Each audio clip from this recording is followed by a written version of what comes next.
तुर्की और सीरिया में लगातार राहत सामग्री भेजी जा रही है। भारतीय वायुसेना के C-17 ग्लोबमास्टर के जरिए राहत सामग्री की एक और खेप भेजी गई। राहत सामग्री के जो सामान भेजे गए हैं उनमें कंबल, sleeping mat, solar lamp, tarpaulin, generator, दूध और खाद्य सामग्री भी शामिल बताई जा रही है।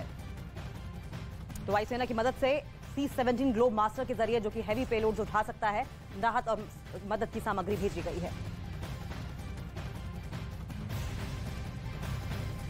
तो देखिए, तुर्की में हर तरफ तबाही का मंजर नजर आ रहा है। लोगों के घर पूरी तरीके से जमींदोज हो चुके हैं और साथ ही रेस्क्यू कर लोगों की जिंदगी बचाने की कोशिश वहां दिन रात की जा रही है।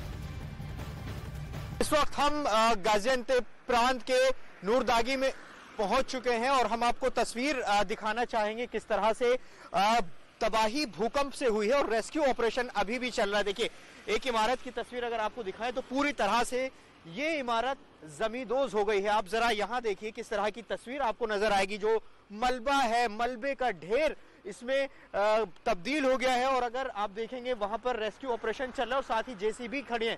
5 मंजिला ये इमारत है बताई जा रही है और इसमें कुछ लोगों की मौत भी हुई थी। आप समझ सकते हैं।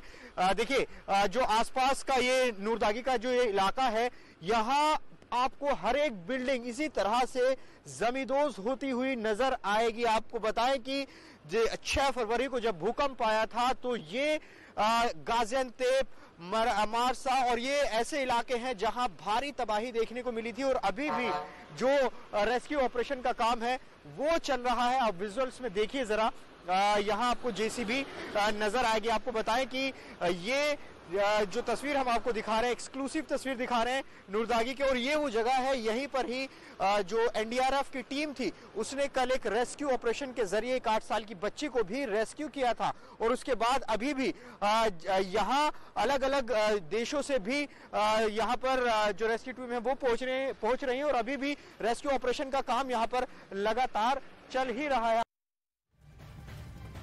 तो 1939 के बाद तुर्की के सबसे विनाशकारी भूकंप के बाद वहां के लोगों में साफ तौर पर आक्रोश देखा जा रहा है। आक्रोश को कम करने के लिए तुर्की के राष्ट्रपति खुद प्रभावित इलाकों का दौरा भी कर रहे हैं।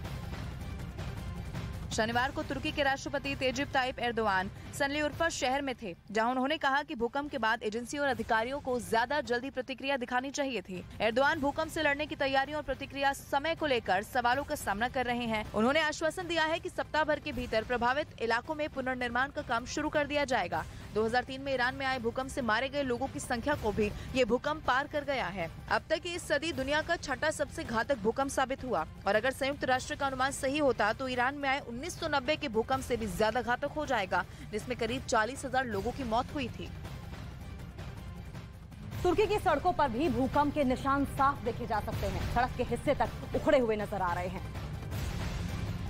गाजियान्तेप में भूकंप ने भारी तबाही मचाई है। एक तस्वीर आपको दिखाना चाहते हैं कि किस तरह से जब भूकंप आया उसने हाईवेज की क्या हालत कर दी।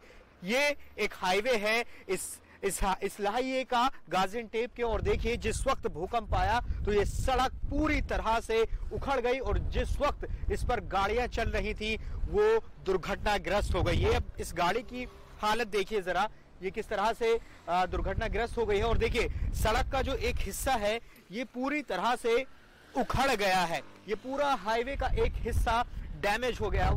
अगर आप देखेंगे इसकी एक साइड इसी तरह से आपको नजर आएगी। आप जरा तस्वीर देखिए किस तरह से यहाँ पर यहाँ देखेंगे जो सड़क है वो पूरी तरह से खराब हो चुकी है। तो ये तस्वीर हम आपको दिखा रहे हैं। आप देखेंगे दूसरी तरफ भी वहां भी एक गाड़ी जो है वो दुर्घटनाग्रस्त हुई है। ये तस्वीर हम आपको दिखा रहे हैं, जो सड़क है वो पूरी तरह से टूट चुकी है।